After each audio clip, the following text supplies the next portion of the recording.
అధ్యక్ష, ఈ బలహీన వర్గాల జనాభా లెక్కలకు సంబంధించి ఒకవేళ మనం ఆలోచన చేసి ఈ సభలో మాట్లాడుకోవాల్సి వస్తే ఈ దేశాన్ని బ్రిటిషర్స్ పరిపాలించినప్పుడు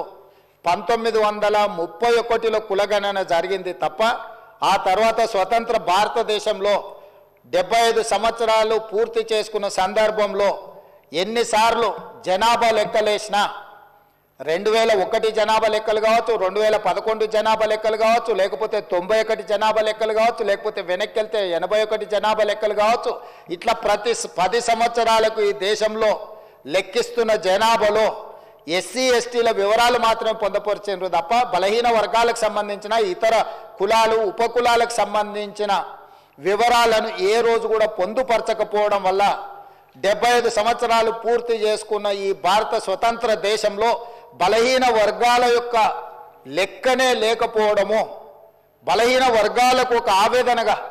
ఒక బాధగా మా హక్కులను కాలరాస్తుండ్రు, అసలు మమ్మల్ని మనుషులుగా కూడా మీరు గుర్తించడం లేదు, సమాజంలో జిత్తినే ఆబాది ఉత్తినే ఇస్సదారి అనే ఒక నినాదాన్ని నాయకుడు రాహుల్ గాంధీ గారు తీసుకోవడంతో వారు ఎన్నికల సందర్భంగా భారత్ జోడో యాత్రలో భాగంగా ఈ దేశ ప్రజలకు ఒక మాట ఇచ్చారు. కేంద్ర ప్రభుత్వాన్ని డిమాండ్ చేసిండ్రు. వారు కేంద్ర ప్రభుత్వం జనాభా లెక్కలు సేకరించినప్పుడు కులాల ప్రాతిపదికన కూడా జనాభాను సేకరించాలి, తద్వారా ప్రభుత్వం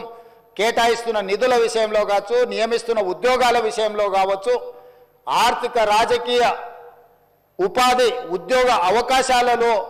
వాళ్లకు సరైన న్యాయం చేయాలి. కాబట్టి దీన్ని ప్రభుత్వము ముందుకు తీసుకువెళ్ళాలి, ప్రభుత్వం పాటించాలి అని డిమాండ్ చేసిండ్రు. కానీ కేంద్ర ప్రభుత్వం ముందుకు రాలేదు. అయితే వారు ఆ రోజు ఈ తెలంగాణ రాష్ట్రంలో తమరికి తెలుసు, మహబూబ్ నగర్ జిల్లాలో మక్తల్ కృష్ణా నదిని దాటుతూ తెల్లవారుతుంటే రాహుల్ గాంధీ గారు తెలంగాణ రాష్ట్రంలో అడుగుపెట్టి 23 రోజులు మహారాష్ట్ర సరిహద్దుల్లో వారు మహారాష్ట్రకు వెళ్ళేటప్పుడు 23 రోజులు తెలంగాణ ప్రజలకు స్పష్టంగా చెప్పారు, తెలంగాణ రాష్ట్రంలో మా ప్రభుత్వాన్ని ఏర్పాటు చేయండి, నేను తెలంగాణ ప్రజలకు నేను మాట ఇస్తున్నా, మేము అధికారంలోకి వచ్చిన తర్వాత మా ప్రభుత్వం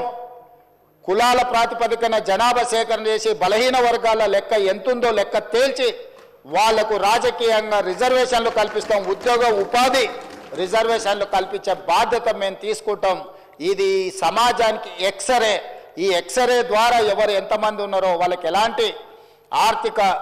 రాజకీయ ప్రయోజనాలను చేకూర్చాలో మేము చేస్తామని వారు చెప్పారు. అందుకే డిసెంబర్ 7, 2023 నాడు మనం అధికారం చేపట్టి అధికారంలోకి వచ్చిన తర్వాత ఎంబడే ఫిబ్రవరి 4 నాడు 2024 నాడు మంత్రివర్గంలో ఆమోదం చేసి ఫిబ్రవరి 6, 2024 నాడు సహచర మంత్రివర్గ సభ్యులు పొన్నం ప్రభాకర్ గారు ఇదే సభలో తమరి అనుమతితో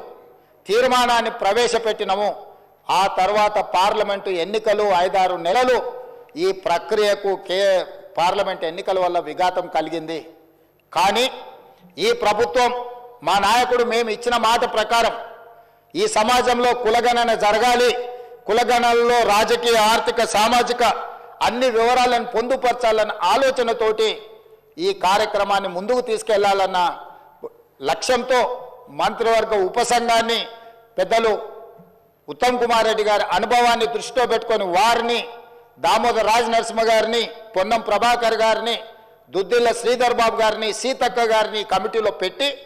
ఈ ప్రక్రియను మొత్తం ముందుకు తీసుకువెళ్లే ప్రయత్నం చేసినాం. ఈ ప్రక్రియలో భాగంగా బీహార్, అంతకుముందు కర్ణాటక రాష్ట్రాలు ఈ ప్రక్రియను చేపట్టి బీహార్ తీసుకొచ్చిన ఈ వివరాలను కోర్టులు కూడా వాటి మీద స్టే ఇవ్వడంతో తప్పిదం జరగొద్దు, ఇది పక్కడ్బందీగా ఉండాలి అని చెప్పి అధికారులను ఆయా రాష్ట్రాలకు పంపించినాం. అధ్యక్ష, ఇదేదో ఆషామాషిగా ఇక్కడ ఉన్న కొద్దిమందిని పంచాయతీరాజు లేకపోతే ఏదైనా డిపార్ట్మెంట్కి సంబంధించిన క్రింది స్థాయి ఉద్యోగస్తులను పంపించే వివరాల సేకరణ కాదు అధ్యక్ష. ఈ దేశంలోనే ఈ దేశానికి ఆదర్శంగా ఉండే ఒక దిక్సూచిగా మారాలని తెలంగాణ రాష్ట్ర ప్రభుత్వం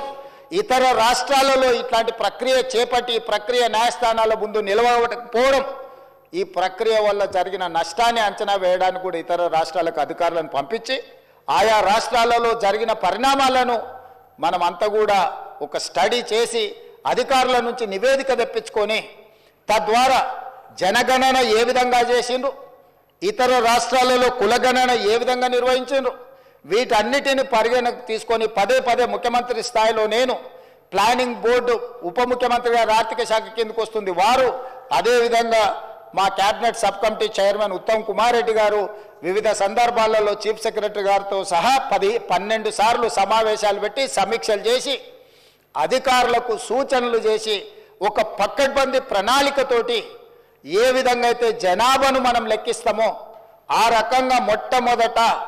ఇండ్ల వివరాలు సేకరించే కార్యక్రమం చేపట్టిన అధ్యక్ష. ఈ తెలంగాణ రాష్ట్రంలో ఉన్న పాత 10 ఉమ్మడి జిల్లాలలో ప్రతి గ్రామంలో, తండాలో, గూడెంలో ఇండ్ల వివరాలు సేకరించి ఆ ఇండ్లను అన్నిటిని కూడా ఎన్యుమరేట్ చేసి ఆ ఇండ్ల మీద స్టిక్కర్ అంటించి ప్రతి 150 ఇండ్లను ఒక గ్రూపుగా అంటే అధ్యక్ష మ్యాపింగ్ చేసి ఇట్లా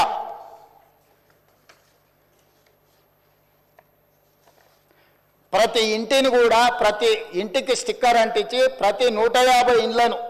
ఇట్లా మార్కింగ్ చేసి ఈ రకంగా 150 ఇండ్లను ఒక యూనిట్ కింద ఒక బ్లాక్ కింద గుర్తించి ప్రతి యూనిట్ని ఈరోజు నేను ఇంతకుముందు చెప్పినట్టు 94,000 పైచిలకు యూనిట్లుగా గుర్తించి వీటి ప్రతి ఏరియాకు ఒక్కొక్క ఎన్యుమరేటర్ని ఇచ్చేసి ఈ 150 ఇండ్లను రోజుకు 8 నుంచి 10 కంటే ఎక్కువ చేయకూడదు. ఎందుకంటే 10 కంటే ఎక్కువ చేస్తే వాళ్ళు తొందరపాటులో హడావిడిగా చేయాలన్న నిర్ణయంతో వాళ్ళు తప్పర్లు జరగడానికి అవకాశం ఉంటుందని చెప్పి వివిధ డిపార్ట్మెంట్లకు సంబంధించిన వాళ్ళు teachers, agriculture extension officers, anganwadi teachers, IKP ఏపీఎంలు, bill collectors and assistant bill collectors, ward officers, Indira Kranti పథకం bookkeepers, chairman, environment engineers, Panchayati Raj secretary, junior assistant, record assistant, typist, work inspector, ఇట్లా ప్రభుత్వంలో ఉన్న వివిధ శాఖలకు సంబంధించిన అధికారులను ఈరోజు మనం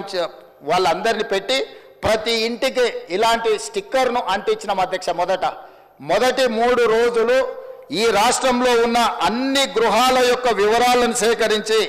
ఆ వివరాలన్నిటిని కూడా ప్రతి ఒక్కరి ఇంటికి ఇట్లా స్టిక్కర్ అంటించి ఫస్ట్ ఇండ్లను గుర్తించడం జరిగింది అధ్యక్ష. ఆ తర్వాత ప్రతి ఇంటికి మన ఎన్యుమరేటర్లు వెళ్ళి ఇట్లాంటి అప్లికేషన్లు తీసుకెళ్ళి అధ్యక్ష ప్రతి ఒక్కరి వివరాలు వాళ్ళందరితో సేకరించి 8 పేజీలల్లా అక్కడికి వెళ్ళి వాళ్ళతో మాట్లాడి వాళ్ళు ఇచ్చిన సమాచారాన్ని తీసుకొని వాళ్ళ సంతకాన్ని కూడా కుటుంబ యజమాని పేరు, మొబైల్ నెంబర్తో సహా సంతకం వాళ్ళు తీసుకొని,